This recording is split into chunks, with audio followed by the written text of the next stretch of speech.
up, everybody. No more sleeping in bed. No more backward thinking. Time for thinking ahead. The world has changed so very much from what it used to be. There is so much hatred, war and poverty. Oh yeah. Wake up all the teachers, time to teach a new way. Maybe then they'll listen to what you have to say. Cause they're the ones who's coming up and the world is in their hands. When you teach the children, teach them the very best you can. All right, hello and welcome today to today's installment of the Leading with Justice Speaker Series. Today we are joined by Dr. Casey Wong. We would love if you would share your favorite quote of the day on social media with us using the hashtag Leading with Justice. We are on Facebook, LinkedIn, Twitter, and Instagram. Just a quick amount of housekeeping. The webinar is being recorded. We do have ASL interpreters today, as well as closed captions available. If you'd like to turn on closed captions, there's a button that says CC Live Transcript. We're going to be doing a little connecting today in the chat. We would love if you would share audience reactions, your thoughts, any inspiration or a quote, or especially if you have any technical questions, let us know. And then we're going to have a little time for Q&A at the end of the presentation. We'd love if you would put your questions for our presenter in the Q&A section. And today we would also like to start off with a land acknowledgement. Legacies of soil and sovereignty. We express gratitude to the Nisenan people, who are the first peoples and traditional stewards of these lands on which we live, work, and learn on. We acknowledge that much of the economic progress and development in the U.S. resulted from enslaved African labor and the underpaid and exploited labor from immigrants. We honor the legacies of resistance of these ancestors and contemporary freedom fighters. We would love if you would share in the chat box your name, location, and job organization. And then if you'd like to look up your native land location, which native land you reside on, you can do so at www.native-land.ca. We'd love if you would share that with us in the chat box as well. And with that, I would like to introduce EDD Faculty Director, Dr. Vajra Watson. Greetings, everyone. Good afternoon. Welcome to the series. I am the proud faculty director of the Doctorate in Educational Leadership at Sac State. It is my honor to welcome all of you to the Fall 2021 Leading with Justice Speaker Series. We are building on the momentum from last year and are continuing to close the gap between theory and practice, between the world we want and the realities of today.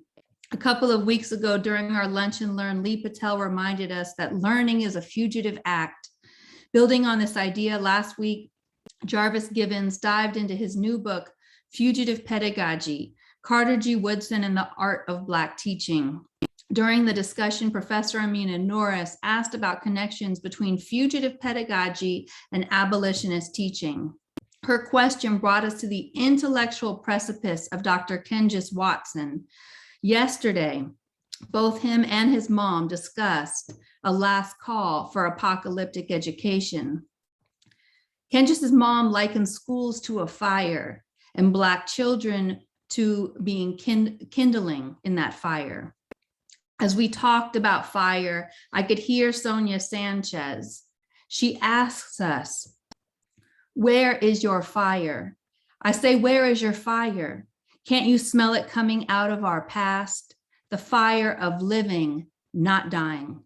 The fire of loving, not killing. The fire of Blackness, not gangster shadows. Where is our beautiful fire that gave light to the world? The fire of pyramids. The fire that burned through the holes of slave ships and made us breathe. The fire that made guts into chitlins. The fire that took rhythms and made jazz. The fire of sit-ins and marches that made us jump boundaries and barriers. The fire that took street talk sounds and made righteous Imhotep raps. Where is your fire? the torch of life, full of Nzinga and Nat Turner and Garvey and Du Bois and Fannie Lou Hamer and Martin and Malcolm and Mandela. This poem is akin to Lauryn Hill telling us to develop a negative into a positive picture. And that's what we're doing. We are remixing and reintroducing knowledge. We are balancing. We are joy and justice, faith made flesh. I can think of no other scholar walking these intersections than our featured speaker this afternoon, Dr. Casey Wong. When I read his recent article in AURA's Review of Research and Education, I was astounded and I devoured it on every page. Every page. I need a study group for this article.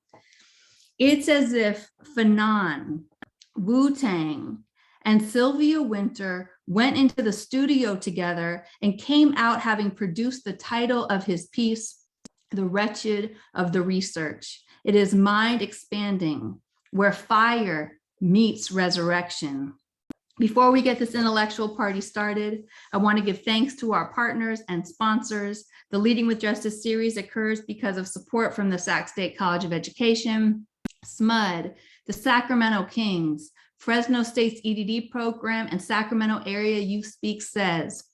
Speaking of Says, before we bring on Dr. Casey Wong, we will have a poetic groundation with Adia Abolu, followed by the speaker's introduction by Sadiku Abolu. Yes, this is a family affair, people. Let's introduce our Says poet. Adia Abolu is a Says poet and 11th grade student at Inderkum High School here in Sacramento. She is a dedicated leader that takes initiative to enact solutions and social change. She is deeply committed to equity and racial justice. She often educates her peers through Black history facts. She is the chief of apprentices within College and Career Readiness, and she launched CCR's first collection of social justice podcasts called Our Justice Journey, and serves as the community outreach manager for a nonprofit called Youth Voices Sacramento. With her limited free time, she enjoys writing poetry, listening to music, and cooking. She's highly organized, efficient, and driven. And I just will say, as her mom, can I just throw in that she has a 4.7 GPA, people. So welcome Dee Dee to the stage. Go Dee Dee. Hi, everyone. Thanks for that introduction. My name's Adia. I'm a 16-year-old in Sacramento, and this poem is called Freedom Wish. I wish Black people could have roots and plant seeds, could push for revolution, but also learn how to breathe. I think we need more love, but there's so much I haven't mastered the courage to love yet. What if they take our safe space away from us? To love, to know, push for justice or just growth. I hope one day I'll plant some type of seed, even if I never learned how to garden or act as a tree, teach people how to breathe, even if I don't understand leaves, and sometimes I leave it for fall. Sorrow, borrow, blessings, waves. I was never a big fan of science, but I hope the sun shines on you and you master the resistance of joy, but also no practice. Blasphemous how much my mind has began to normalize, feeling stuck in every situation, picking battles in my education. I have to work, but can't just be complacent. See, I don't dream a lot lately, but my hope is one day you'll dream a little more often. Dream of what it will all look like when we get there. Post-emancipation. Sometimes you have to go through the storm to even fathom the destination. I had never really learned how to plant seeds. Not a lot I remember from biology, and I'm still reintroducing myself on how to dream. But beam with your light. Kendrick said we gon' be all right, and in the silence, my faith in the world only gets louder. It's almost as if they're screaming, Black power. Thank you, guys.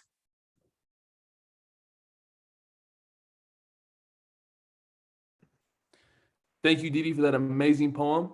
So what's up, everybody? My name is Sadi. I'm a sophomore at UC Berkeley. And the person I'm about to introduce is a mentor to me and was pivotal in my college success.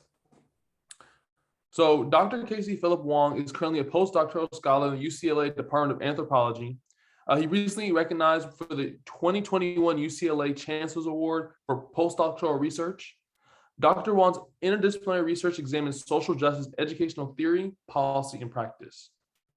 This involves critically questioning how compulsory state-sanctioned schooling has continued to be constructed as the great equalizer, and accordingly, education research as a benevolent contributor to this material and ideological project of education. He elucidates his perspective within an article that he published in 2021 within the Review of Research and Education. The wretched of the research, disenchanting man to his educational researcher, and entering the 36th chamber of education research. Consequently, Dr. Wong aims to advance social justice by integrating process of racialization and oppression and education through critical race feminist, anti-colonial, and anti-racist frameworks, and by investigating and developing culturally sustaining and asset-based pedagogies to teach and learn otherwise. He researches and collaborates with communities to affirm, foster, sustain, and revitalize educational institutions and relations that critically center overlapping, interconnected Black, Indigenous, Latinx, Asian, and Pacific Islander communities. He was most recently an invited panelist for a presidential session of the American Education Research Association on creating expansive and equitable learning environments, an invited presenter for a presidential section on hip-hop pedagogy at the American Association of Applied Linguistics, and a speaker at the International James Baldwin Conference. His dissertation was a finalist for the 2019 NWSA UIP First Book Prize and is entitled Pray You Catch Me, a critical feminist and ethnographic study of love as pedagogy and politics for social justice. Dr. Wong has worked with activists in hip-hop pedagogy, hip-hop education to organize your think tank gatherings, as well as culturally sustaining pedagogy conference that brought together leaders working with educational justice. Dr. Wong has been working inside and outside of schools to heal, cultivate critical thinking, and educate for collective freedom with K through 16 young and youth adults. From Oakland to NYC for over 15 years, Casey Wong has been leading change. Now coming up to bring the ruckus by the Wu-Tang Clan, Dr. Casey Wong. Shaolin shadowboxing and the Wu-Tang sword style. If what you say is true, the Shaolin and the Wu-Tang could be dangerous. Do you think your Wu-Tang sword can defeat me? On guard. I'll let you try my Wu-Tang style. Bring them ruckus! Bring them ruckus! Bring them ruckus! Bring them ruckus! Ghostface, catch the blast of a hype burst. My clock. All right, I'm so glad to be here. What a beautiful, beautiful, beautiful space. You know, like y'all don't even know, this family is just off the charts, just with the level of work and impact, and getting a chance to hear Dee Dee today, you know, and spitting that, just set my heart right. My heart is feeling right. Vaj are one of my favorite peoples in the world, you know, just out here doing the work inside of you. I know you're doing big things over there. You know, it's great. Along the way, I also want to give a special thanks to the ASL team, you know, who's representing, and also Michelle, Parker, Tina, Andrea, and the whole Leading with Justice team. All right, so I'm going to go ahead and share my PowerPoint with y'all. All right, so you are in the right place if this is what you're looking for, blowing up the fucking prism and entering the 36th Chamber of Education Research. Winter Ruckus Remix is what we're doing today. It's a Woo Winter Wednesday, and we're going to represent. Let's go for it. All right, so just to know, we're all virtual, right? So we're still in a situation of COVID. We got ongoing movements for freedom that we're grappling with and we're moving with. So let's just give ourselves grace, you know, because we're in a uncustomary space. It is what it is. For accessibility, I have a little bit more text on slides than I may normally have, just because I want us to be able to grapple with it. And for folks who perhaps have visual means of which they interpret, I want to be there for you. Trigger warning, as you may have guessed already from the title, we're going to have lyrics that are going to be in what Arthur Spears, the Black linguist, you know, the famous, the one and only in 1998 called uncensored mode, right? So we're entering into a place where we have a register of particular ways of speaking that are called for particular spaces and places. I'm calling the Wu-Tang and what they're offering with their particular language as something that's necessary for our moment, necessary when we're trying to think about educational liberation. And they had a beautiful acknowledgement here in the early parts of our presentation. I also want to add on to that and be in conversation with that and encourage y'all, if you get the chance, to go to landback.org and the Indian Collective, who are organizing for environmental justice and change, and to really think about the propositions that are being offered. One being the idea that Native peoples, and I'm down at UCLA on Tongva land, that Tongva peoples are the land. So we ontologically refuse that people land can be conquered, owned, and monetarily compensated. We have to enter into just relation, and entering into just relation means perhaps differently than what our racial capitalist constructs can and will place us within. So I encourage us to move in that direction, which I hope our presentation is helpful for that. As you may know, Dr. Watson, you know, introduced that this is from a piece. So I'm going to only have a small amount of time to share with y'all a little bit of what I was working on. I encourage y'all to go read the full piece if you want to get a little bit more into it. All right, so this title, Blowing Up the Prism, right? What do we got? Why do I frame it in this way? And I frame it this way because it's an aesthetic, intellectual move by the GZA, the genius from the Wu-Tang Clan, which I think brilliantly helps us think about a rhetorical frame to approach this problem in education, which we have been working for decades to get past. Bystanders, heart attacks, niggas try to flake. Tell me who wins them. I blow up this fucking prism, make it a vicious act of terrorism. You wanna bring it, so fuck it. Come on and bring the rockets. Then I provoke niggas to kick buckets. I'm wetting cream, I ain't wetting fame. Who's selling game? I'm giving out a deadly game. Right? So from the Wu-Tang Manual, the RZA writes, right, as he's entering into conversation with the GZA about this particular line and its meaning and its purpose, right? He writes, a prism is a pyramid-shaped piece of transparent glass that refracts and separates beams of light, right? Just like the image I have on the top left. That's also how a mind focuses thoughts and impressions. So GZA means he's destroying a competitor's mind, but also that he's freeing it. And I want us to really sit there and sit with that idea of freeing it. All right. Also, we're entering into conversation with Sylvia Wynter. You're going to hear her work and her threads. And one of the most primary threads that is important for our presentation today is this idea about man and man too. And I tie this to man too as educational researcher. And this idea, right, is Sylvia Wynter looks at the ways that folks invoke man. So for example, One Giant Step for Man, One Giant Leap for Mankind is one very famous example of the way that man finds itself. And we're told, right, that this is supposed to be a man that represents all of humanity. And Sylvia Wynter in, you know, The Legacy of Fanon and so many other critical theorists that have come before says this is not the case. They're saying this is one genre specific way of being human. And it's overrepresented, overdetermined as the only way of being human. That's that European descended vision that comes when there's an explosion of coloniality across the world and European descended peoples, white peoples, become the primary mode of epistemic, ontological, and axiological foundations, right? So those ways of knowing, those ways of existing, those ways of valuing become the way that we see and be and hear and speak in the world. All right, so we notice it's man too. For folks who aren't familiar with their work, is like, why is it two, not one, right? So she's separating the fact that there's an initial phase with coloniality as it's developing, right? In the incipient phases of a European descended society, where within that society, there's the rational political subject, right? And at that time period, it's about the state. It's a political rational body, and it's about that political rational body and you being identified with it. That's the origin story of humanity for Europeans at that time period. If you identify with what they call a state within that Western European context, then you're considered rational and civilized. And then there's also everybody outside, which is really important for this development. You know, enslaved peoples, migrants, barbarians, all these things are put on the outside of the state. The European state becomes crucial.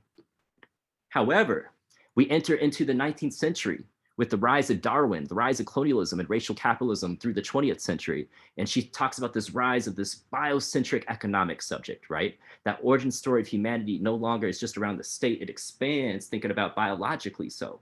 So it's instead of just becoming something where it's citizens versus, enslaved peoples, migrants, and barbarians, it's now white versus non-white. It's a mapping of Europe onto non-Europe. And of course, we hear this with Barnard Hess and his idea of the colonial constitution of race thesis, the idea that race is perhaps not best expressed as saying as a social construct, but a colonial construct that's assemblages of violence, of exploitation, of segregation, in the act and impact and form of having a rationale for that continuing colonial project. Race becomes that ideological rationale. All right, so confusing these together, we got Sylvia Wynter, we got the Wu-Tang Clan. I'm thinking about this relative to education, right? So I talked about this idea about disenchanting compulsory state-sanctioned schooling, right? So we have this idea in the 19th century, Horace Mann, who's considered kind of like the father figure of schooling, develops this idea about a common school movement. And for the origin stories that we've been told through that white gaze, that European descended Eurocentric lens, is that this is just the rise of all education. This is the rise of all education through this project of schooling, right? And it makes it so that schooling was at once perhaps for the elite, and they take it and they say, hey, maybe all people who are European descended deserve to be a part of this common school movement, but in the interest of developing that white European Eurocentric project, right? And I'm looking at that as the same as connected to the broader project of Man Too, of what Sylvia Wynter talks about.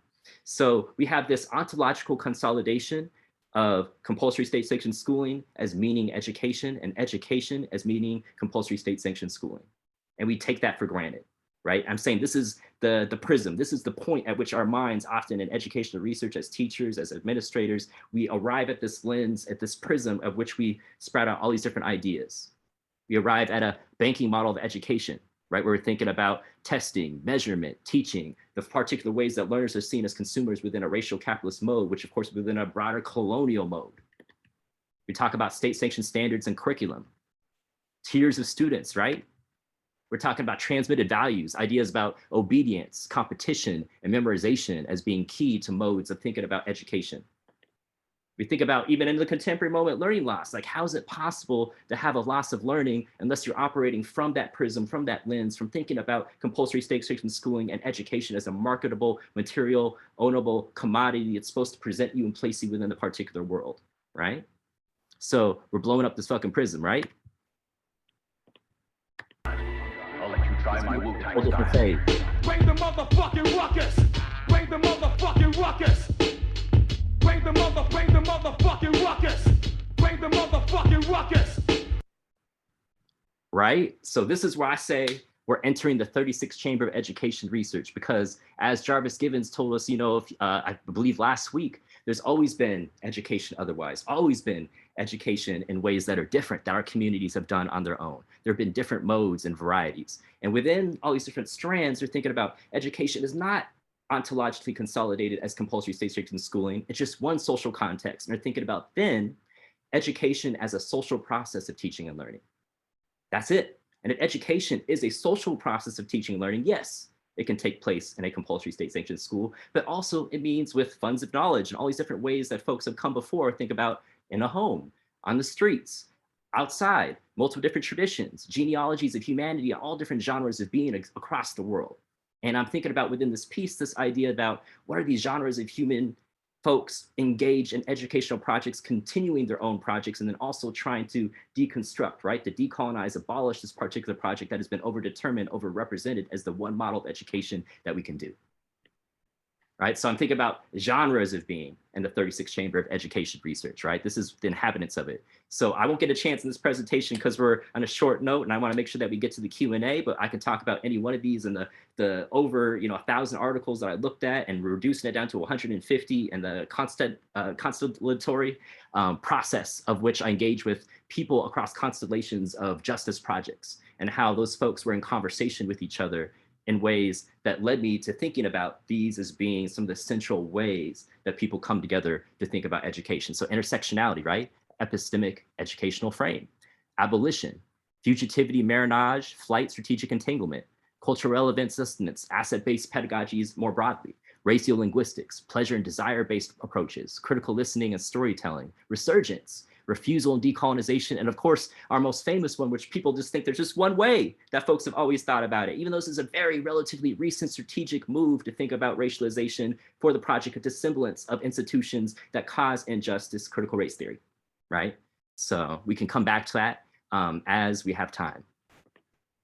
where I want to get at is that as I synthesized all these different threads across time of folks thinking about collective liberation and education around, from Black, Latinx, Indigenous, Asian, and Pacific Islander communities, thinking about, moving against this overrepresented position, is thinking about what are principles that underlie these. And I'm thinking about, in the ways that a human heart has 4 chambers and the 36 chambers and the flow that they have and work with each other. I'm thinking about these 4 principles as flowing together in that same type of way, right? So I offered these as I was interpreting and synthesizing this idea, right, about honoring the ongoing process of finding your center. I'm going to talk about that a little bit in a moment as something perhaps an idea that's different than the ways that we think about having to, work with identity, which has been a European descended construct to think about how we start with a young person and we support them in the process of teaching and learning and in the broader project of education, right? And to think about that identity often implies a permanence. We arrive at a permanent classification of self within a society, and then that is something that we just navigate with, and that's just it, and we try to work with it. Instead, within these traditions, right, we're thinking about continually changing relations to our social, material, land, place, and ideological contexts. All right, so the second principle I'm thinking about, this idea that we need to conduct education research that aims to unmask hegemonic assumptions and power relations undergirding our work, and then abolishes those social, material, and ideological processes of injustice that impact students, educators, communities, land, place, and relations, right? This idea that, there are dominant ideas and we have to do work that unpacks those dominant ideas before we can even think about projects of, my third principle, affirming, fostering, sustaining, and revitalizing modes of gathering, interpreting, and sharing knowledge otherwise, which are accountable to and socially, materially, and ideologically in co-conspiracy with students, educators, communities, land, place, and relations. And of course, we can't think about this third principle without thinking about our fourth principle, right? This idea about social justice and futures. We have to conduct education research that aims to understand what it means to teach and learn for social justice and to build towards liberatory futures that honor and expand genres of being human, right? And this one is particularly crucial because we're thinking about, right, Sylvia Wynter was offering that genre-specific vision.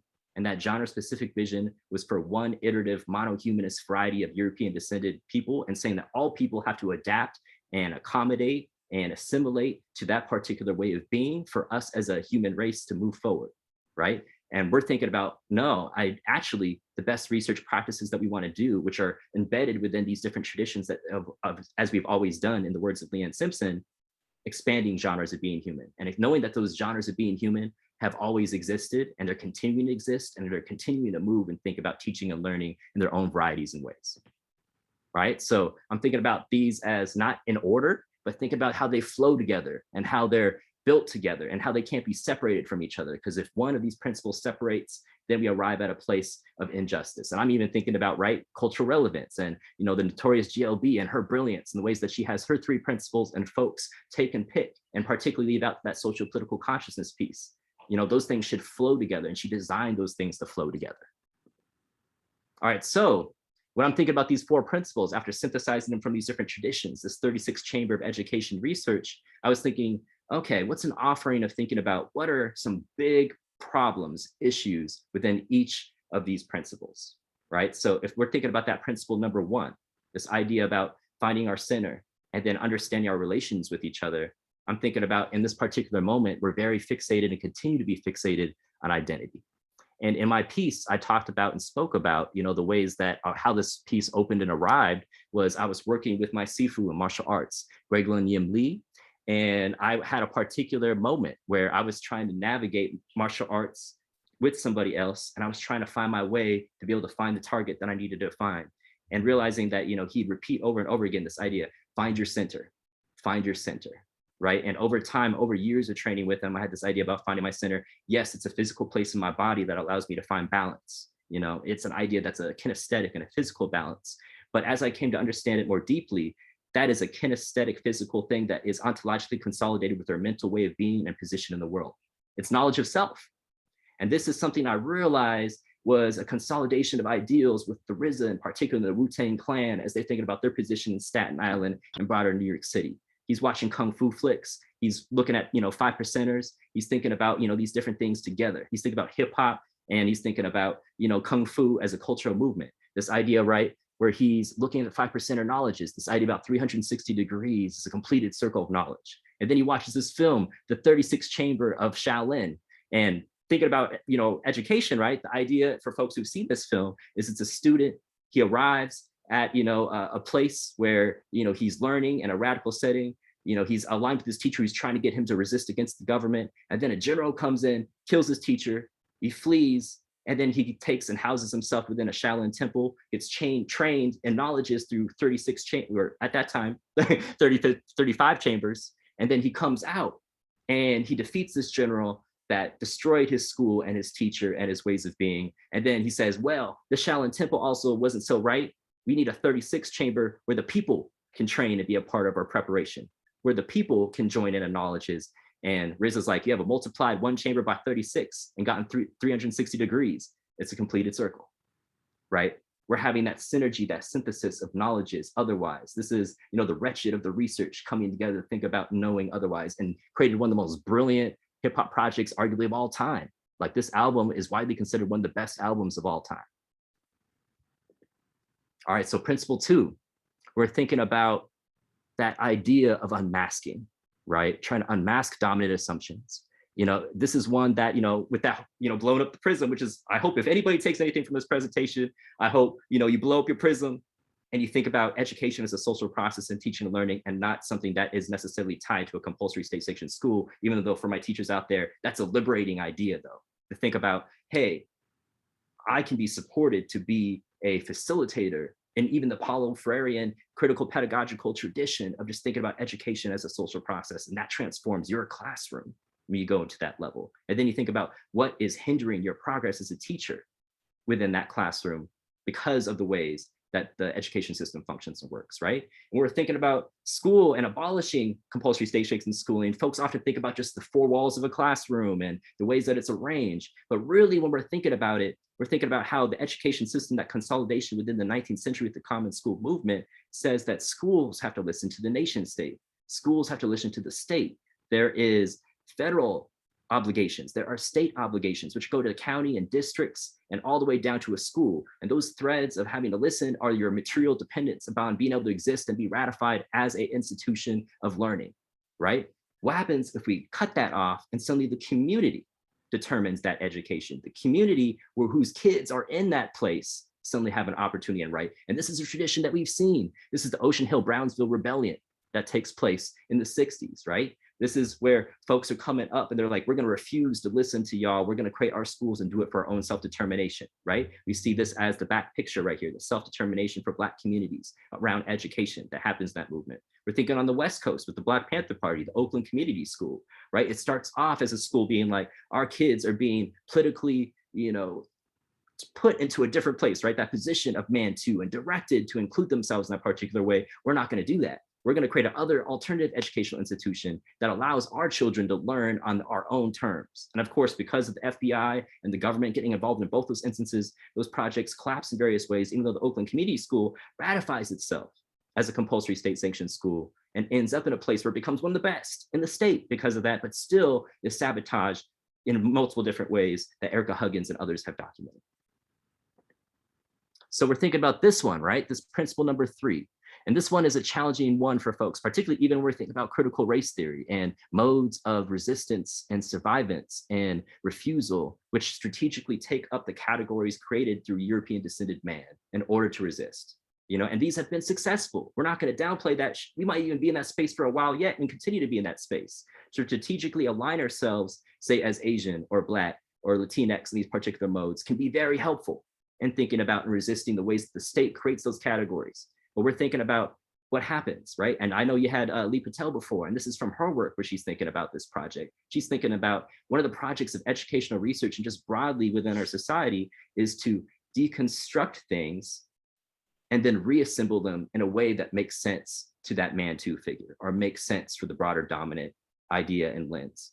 And that's what these categories do. They're constantly deconstructing and reconstructing themselves in that particular type of way, right? So we're saying that if we're going to sustain our communities, if we're going to revitalize our communities, we're going to foster these different knowledges that we've always had for education that existed centuries before the existence of that European descended school, we're going to have to think about perhaps some of these categories we might have to throw to the wayside in some sort of ways. And it's not as difficult as it may seem. The Wu-Tang Clan is a perfect example of that. They didn't call themselves, particularly identifying with an African or Black context in their direct name. They're thinking about a clan name that was in a broader film that was thinking about a conglomeration of multiple different peoples together in alignment for a collective liberatory project on their own terms. Right. So we see this map that we have down here, which is from the Wu-Tang manual, like literally mapping these different spaces and geographies together in a way that doesn't make sense for the white gaze and European descended knowledges. It's an alignment across, solidarities that allows the development for the Wu-Tang Clan to do things that perhaps other groups have never done.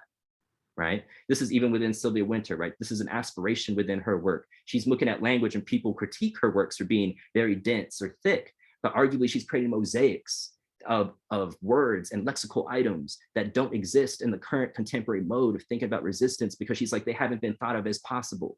So she creates those particular ways of speaking, thinking, and talking together to imagine the world that we could arrive at. And that's in that principle number 3, we're saying in our current problem space is something that is important. And I close off this 4th principle, right? Which again, like we say, is an anchoring principle. This is about the future, arriving at liberatory futures, right? So this idea that in our problem space, realizing that liberatory futures have always already come into existence and are already existing through radical imagination. Like we often have this thing when we're thinking about imagining new places that are just, that we have to start over from scratch, that we have to start over from nothing, and that we, create something. And often what happens is we just take the things that that are familiar, which are often those European descended thoughts, and those things become assembled into the formation of whatever future that you imagine, right? But think about that particular as a problem. What happens when we think about our own respective ways of knowing and life ways existing through time as communities, and we offer and draw from that? So within my piece, I go to, Ansel Dua's project, which she was doing over her lifetime, which has been carried on amongst other different scholars from Chicana feminist thought, but more broadly, right? And she's thinking about particularly Nahua peoples and the ways that they've ontologically considered their own being differently.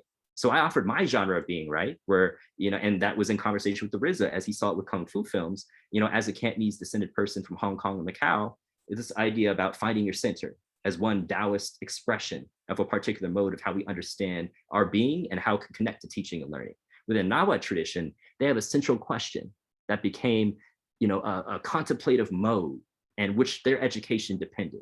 This idea, how can we maintain our balance while walking upon the slippery earth, right? So instead of thinking about consolidating around this idea of identity and this genre of being, which has existed for centuries past and continues to exist into the present, they're thinking about, well, perhaps it's not important to classify ourselves. It's more important to think about, how do we think about the world as constantly shifting and changing? It's slippery. And how do we prepare young people to think about that the ground beneath us is slippery? And if we think about the ground beneath us as being slippery, then the training and preparation, which perhaps teach and learn, becomes less important than, say, a mode of classifying you and then arranging you and placing you within a particular place, or inviting you to place yourself or eliminate yourself in the current existing order, right? Because that's really often the ends. We have these subject areas, and we're supposed to prepare young people with these subject areas, and they're supposed to find a career, and then that career becomes how they materially sustain themselves. And that career is often determined by the ways that you inherited value materially through time, which is because of colonialism, landed in the hands of particular communities and subsets of peoples and not into others. And that means that our society then becomes determined as a way of being that is around one particular facet and tradition.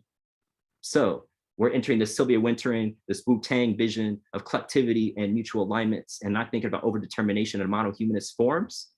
It arrives at, we can find our center. We can find our balance in the slippery earth. There's multiple iterations of different ways of thinking about this. And this is something I also want us to take away, is that we're not thinking about in these particular ways that any one genre of being should then arrive at then being the superior one again. That's the project of white supremacy, that it centered whiteness and European descended ways of being as the only existing way that is modernity and that should exist for all time. We're inviting a deconstruction, a decolonization, an abolition of educational institutions and positions and places. So we arrive at a place where we can be across the world, aligning with our respective communities, which, yes, will come into contact with each other. We're going to borrow from each other. We're going to exchange, but we're not going to say that one particular way is superior. right? This descent from Man-Tu. We're going to arrive at a place where there's multiple different futures and liberatory possibilities with each other. And just to kind of close in, as we can kind of talk with each other a little bit, I have on the screen, the top left, right, just an example of how this particular mode's going on. There's an educator, and he's having to work out of a church. He is engaged in this project with Nahua knowledges, and he's thinking about, language as a carrier of knowledges in the tradition of Ngugi wa Thiong'o and others. And he's thinking about, this is important for my young people. They need to learn Nahua and think about the ways that Nahua culture, language, ways of being, existing, seeing, and propagating are together, right? And that is going to be the key to our future. If we lose that, then perhaps we're not going to arrive at a place where, our community can be liberated in the ways that we imagine it can and could and should. All right. So I'm going to go ahead and wrap on that note, and I look forward to getting questions and talking more. Thank you.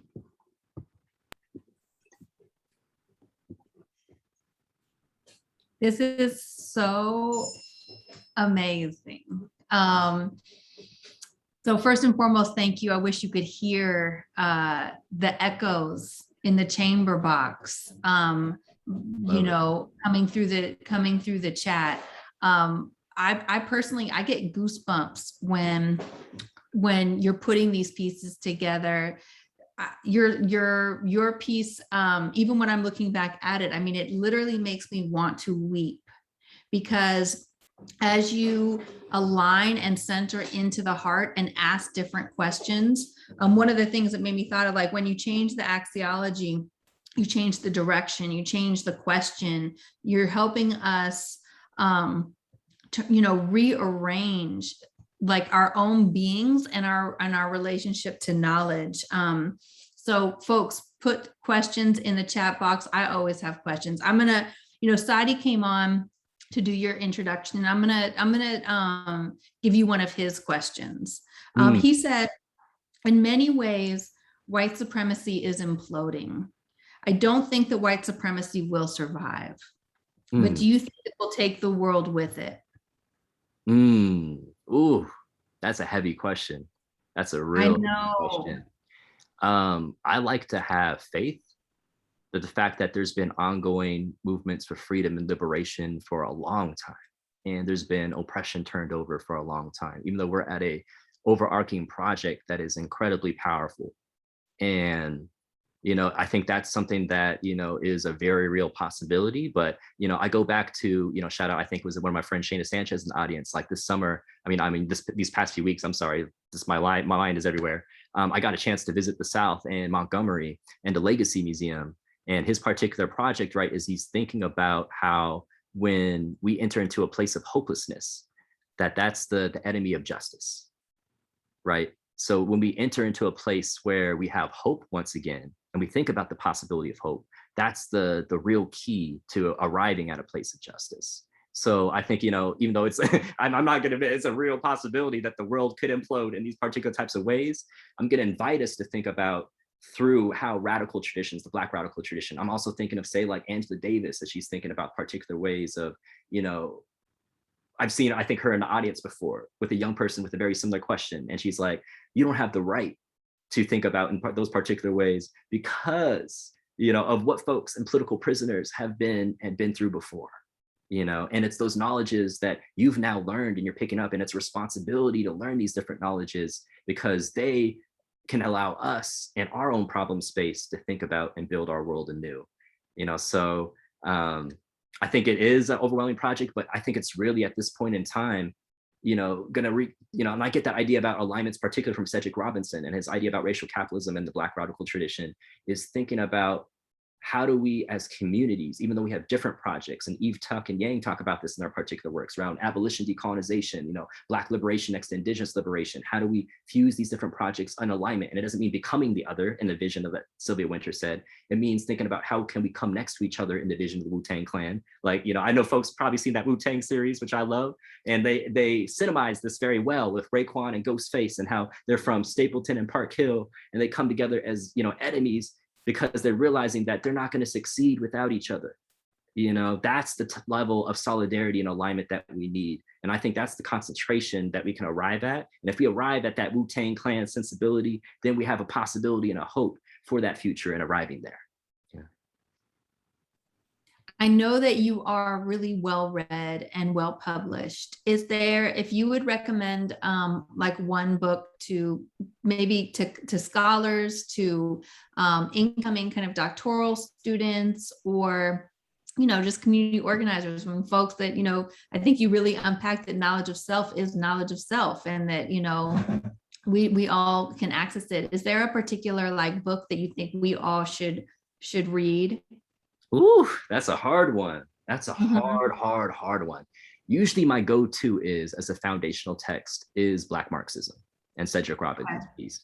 Just because as a text, racial capitalism as a project is very prevalent right now. There's language with that. It's another dense text, but I feel like it's accessible enough where you can dive into it. You can really kind of feel it out. But I also like a lot more recently, like I referenced it just now, Tuck and Yang's text, Towards What Justice? Like they're really thinking about what justice means, and it's not terribly long. And they're thinking about, again, that idea about Black liberation, Indigenous liberation to each other. Yes, that beautiful, beautiful book, which I love, love, love, right? So that's there. And of course, my partners in crime, Dr. Leem and Dr. Paris, that culturally sustaining pedagogy book that we put together, is a vision of alignment. And folks, I think, sometimes miss that as perhaps the ways and reasons why they envision that text and coming together in those particular types of ways. So those are like 3 different offerings, but oh, wow, I could come up like, oh, you know what? Oh, that almost makes me want to go, because one of my favorites of all time, who doesn't get the shout outs that he deserves, is Ngugi wa Thiong'o. Like decolonizing the mind and the ways that, he served within as a political prisoner, going across context, thinking about fugitivity in real time, and think about the need. And when I go into exile, when I engage in strategic entanglements, like his whole genre of text that he produces is important, but decolonizing the mind is a foundational one in particular. Around culture, if folks are, because I know in schools we're very much around it. His book, Cultural Freedoms, thinks about and flips culture in ways that, like I have, was it with our brother, was it Joaquin, Noguera, talk about culture as having particular problems. And I agree, but within radical traditions of culture, like we take in that vision of, East African scholars and thought makers who are engaged in decolonial projects, sometimes you can reincorporate and think about words and concepts in ways that help us out. So yeah, but I can keep going on and on, but Jimena is one of our doctoral students, and she said in one of our classes, because we were just like so deeply engaged, she was like, I think learning is our love language. And you can see that too, when learning is your love language and you can like really just dive into these pieces. Can you share a little bit about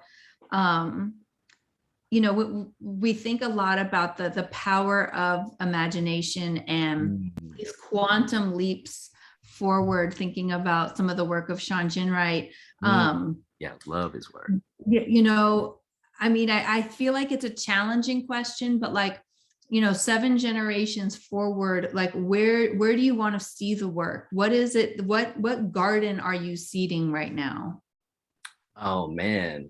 I think just in, thinking about with, traditions and colleagues, like I'm thinking about Elena Eagleshield and her work with Django Paris right now. I'm thinking about Lakota traditions, and that references particular modes of existing and being, is thinking about, how do we arrive at a place where, to think about imagination again, which is another colonialized form, like we were, talking about before, where it's not just something that you reach back to that's established one line of overdetermined humanity. I would love to see us in 7 generations expand to our communities and look back to our communities and have all those infinite through lines. What, Sylvia Wynter calls the third event. We arrive finally at the third event. And her vision of the third event is when we're both storytelling beings and biological beings. We exist as humanity, and that we all have our respective stories respected, and we have those in conversation with each other. And it's beautiful. It's no coincidence, even within, colonialized thought, the first thing that happens, you want to buy someone else's story because it's so interesting and fascinating and different. It's human beings who are curious in those particular types of ways. And again, that's that racial capitalist mode of, consolidation, which always comes down to bringing it into the archives and the citations and the existence of these particular places where knowledge is sat with European descended peoples within, say, universities and libraries and higher education institutions. And, Yang got, and all these different folks got ways that they want to, take away, higher education institutions in their current forms for the same reason of compulsory stationings in schools, because they're, again, just consolidated forms in a higher education context. But all that's to say is I love to see in 7 generations a move towards thinking about those genres and expanding those genres through language, through culture, through knowledge, through those different ways, and have those come into conversation with each other and more work. Like, I think it's it's like a sign that we're in the moment that we're in under this European descended tradition, when we have so little work and so little, even institutional placement of solidarity and alignment work. Like, we have all these different ethnic studies, different departments, which do great work, and they're offering different traditions. But, where are the places like the solidarity department? Where's the alignment department? Where is the alignment school? Like, where we're thinking about the ways that we connect with each other and can build with each other. It doesn't exist because they don't want it to exist. In the words of like Ngugi wa Thiong'o with racial ideologies, it's one of the functions of particularly race is that separation, of particular modes of existence. So then we think about liberation in ways that we can be splintered and thought about and pushed away, and we've done that at the expense of others. Like, I talk about some of my other works, like this is one of the primary functions of, say, the model minority myth, which is just anti-Blackness persevering, indigenous erasure persevering, right? It's this idea that we needed to arise and place a particular group of people in a particular place so they feel dissonance with other particular types of people, so they can't come together, which is not a coincidence. It develops at that very way that Black and Asian communities are engaging in solidarity practices, which we see with the Wu-Tang Clan and Bruce Lee and Jim Kelly. It's a radical movement with Afro-Asian struggles, and it's no coincidence that that arises at that particular moment in time. So that solidarity and alignment department, like, I would love to look into the future and being like, whoa, there's these spaces and places. And Ngugi wa Thiong'o's tried. That's why he's very much about comparative literature. He doesn't like the idea, in terms of just that expression, but it's his goal. And thinking about that particular mode of existence and thinking within places of knowledge and knowledge production. The other thing that I think you do so masterfully in your piece, which I think actually gets to this question of like, where's the solidarity department, is that, there's that saying, your walk is your way. Mm-hmm. So in your piece, somehow it was theoretical and practical. It was very personal. It was, it was living in so many different places. So you talk about your teacher and finding alignment, and then,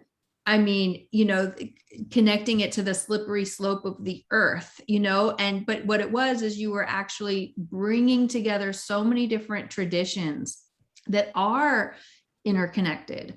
But I think as you're talking, you kind of modeled what the future of scholarship could be, if we all kind of commit to not just intersectionality in theory, but intersectionality like in our sentences, in our syntax, in our meaning making, in our homemaking. So I'm floored. I know we just have a couple more minutes, but can you tell us a little bit about some of your other projects, where your research is going? Just nerd out a little bit and feel free to brag a bit about yourself. Well, right in alignment with thinking about, where I'm going with like these different projects is, working right now with H. Sammy Lehman, Django Paris, and Elena Eagleshield and Stephanie Kinney Parks and so many others on this international comparative study of culturally sustaining pedagogies. And we're looking at a context in the California Bay Area, and then in Seattle, and then in Barcelona and Cape Town. And we're thinking about these 4 very different places encountering colonialism in their particular forms and functions, their own localized ways. And we have a youth activist organization or, communities of people that are engaged in each one of these spaces in radical work that's forming in the same type of ways, these different types of ideas. And our hope with this project, right, is that we're engaging, at the first jump, just figuring out what's going on the ground, and we have different relationships with each of those particular sites, but bringing those folks together and being like, you're vastly different linguistically, culturally, knowledge-wise, all these different places. But when we're thinking about freedom and collective freedom, there's a lot of things that start to come together. We start to realize those alignments and how they exist to each other, and the liberatory futures that we can actually move towards, imagine, and organize towards. So I'm definitely with that project, super, super excited for its fruition. And the particular place where I'm working right now that's within that project is, I can name them the Youth United for Community Action, and they're in East Palo Alto, and they've been doing incredible work for over 25 years. They shut down Romic, which was a chemical factory, causing environmental injustice in their community, and it was youth who did that. And they've managed to sustain themselves. They were almost gentrified out of East Palo Alto this past year, but somehow through organizing, managed to raise more than $1 million in a series of weeks to be able to give themselves the opportunity to continue to have their headquarters and their land, and to have that for the community, and to tie that with the land trust and thinking about indigenous struggles. And I'm working with a group of young people there to develop a transformative justice curriculum, for pre and in-service teachers. And think about how we practice this as a community there. So we're working with each other to think about and put into practice Miriam Kaba and others' works around transformative justice, and thinking about how do we share that with other educators, and then also move into the radical place where this city has traditionally been, which is called Nairobi. It had Stokely Carmichael, who was visiting there. It was a Black center within Palo Alto, on the other side with Stanford, all these different places, and they were doing radical work. So thinking about revitalization of those traditions and those knowledge carrying, particular ways of existing and being together, and think about how could we then make East Palo Alto, again, one of the most radical centers in the California Bay Area. And of course, they're already aligning, because it's just what you do when you're in there. You're thinking about like Savannah Shangay, thick, solidarities. You're thinking about, alignments like within the Cedric Robinson tradition as a part of your work inherently, because if you're about collective freedom, that's what it's about. So I'm excited, for those future and those projects. I'm back, right? That's what it's about. I want to take this question from the chat box from one of our EDD professors, Shiva Sabati, who also does really incredible work. She says, thank you for this rich, dope, and important presentation. In this moment in which the violences of racial capitalism are being revealed in heightened ways, and the fact that we are living the impacts of climate catastrophe already, what are the new genres of being beyond man one, man two, that might be necessary to adapt to these new worlds? And specifically, what lessons can we learn from the movements that guide your scholar activism? Wow. Yeah. And I don't know if I'm going to be able to, off the cusp, be able to answer that in its full entirety. Like I mentioned, was it, within my own lifeways and Cantonese traditions from Macau and Hong Kong and that greater area about, finding your center and those particular ways that that's existed. And we talked about Nahua traditions, which is a localized thing from the context of, Mexico and all those different places. But other traditions, like just because I was just mentioning him before, Unguli wa Tiango, which is a related project that I also seen in South Africa right now, on the east side of the country around, KwaZulu-Natal and isiZulu people, is thinking about revitalization of language and culture, and doing it in ways that, are in strategic entanglement with the existing racial capitalist system, and then trying to unpack it and to unfold it. Like you arrive at a place where, you start to publish and put material together within the particular varieties of your existence, and you make it so folks have to disseminate those particular materials. There's violence that goes and rubs against that and tries to prevent these particular projects. But, I see those as two, in a particular context, a Kikuyu context, and then within, an isiZulu context. And then in the South, we have, and this is like Robin Kelly's work, and Robin Kelly is very much about thinking about, traditions like in Jackson, where it's like folks have come together, and this is a historically Black community that has, faced oppressions in all these, various types of ways. And they're thinking broadly, community land trusts, we take it for granted now, but is like a very dope strategic move to manipulate racial capitalism to take back, land, so you can try to give meaning to it differently. So that's within an African-American Black context, within the context of the South, that's doing really incredible, amazing work in that particular, way. And Leanne Simpson, that should have been a book that I said for everybody to read, as we've always done. She's thinking about in the context of her folks up in what is the nation state of Canada. And she's engaged in a project of, yes, she's producing books, but she's also producing music, and she's producing these different things on their own terms, in their own ways, without the investments within racial capitalist systems. So this work is happening across the world. It's just by nature that it's happening across the world, because as human beings, we're not designed to want to exploit or accumulate by dispossession by nature. Like it's something you arrived at, and arguably even the arrivance of it within European descended traditions was because of pressures at that time, trauma, hurt people that was engaged with folks who now call themselves white within Western Europe.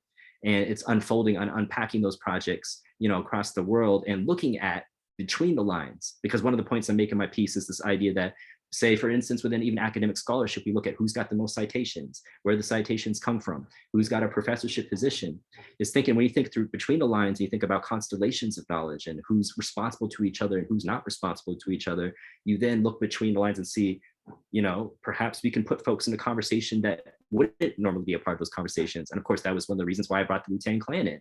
Like, most of the members of the Clan didn't graduate high school. They didn't go to college. They were engaged with knowledge of self projects, teaching, learning in a social context of where their communities were, expressed it through hip hop as a mode of sharing within particular African diasporic knowledges, which is arguably one of the most, prolific and successful ways to share knowledge. Like, I can't name an academic citation beyond like Notorious GLB that got like millions of folks who pick that up and listen to it and think about it and are in conversation with each other about it. It's what, Chuck D tries to get at with the sensibility of like, it's like, Black CNN, and so many different types of ways. It's the same type of mode. So my invitation is that it's happening probably right next door to you, wherever you're at, and perhaps you don't know about it. And I have another book that's coming out with Jeff Chang and Sammy Aline that's going to be out next year called Freedom Moves, which we're trying to do that work with hip hop and thinking about particular ways that communities are doing that. Like Kumba Links over in Chicago was doing some incredible things around abolitionist type of work. That's another example. So yes. it's fire. It is fire and rebirth and all of this, the constellation that you talked about. On behalf of the Leading with Justice community, we want to thank you for your wisdom. We want to thank you for really just building new ways for us to think and feel about our work and our research, and just the through line between all of these incredible scholars that we have. For folks that came as part of this Lunch and Learn, we hope that you got fed, right? That knowledge can feed us in really soulful ways.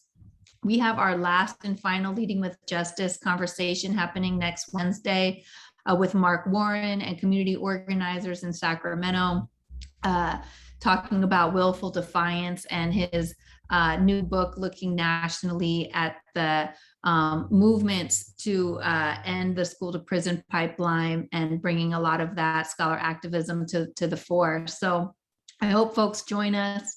I hope you have a beautiful day. We'll close out with a little bit of music, and just again, thank you to Dr. Wong.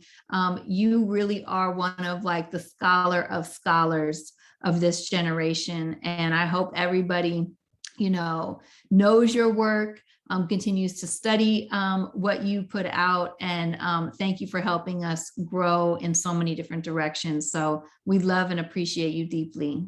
And I'm so grateful for you in this space. This is so incredible. I always dreamed of spaces like this, and like you made it happen. That's incredible to me.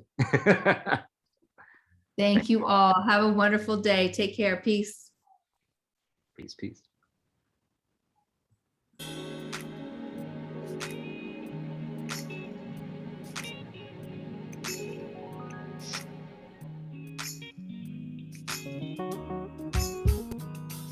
Wake up, everybody, no more sleeping in bed. No more backward thinking, time for thinking ahead. The world has changed so very much from what it used to be. There is so much hatred, war and poverty. Oh, yeah, yeah. Wake up all the teachers.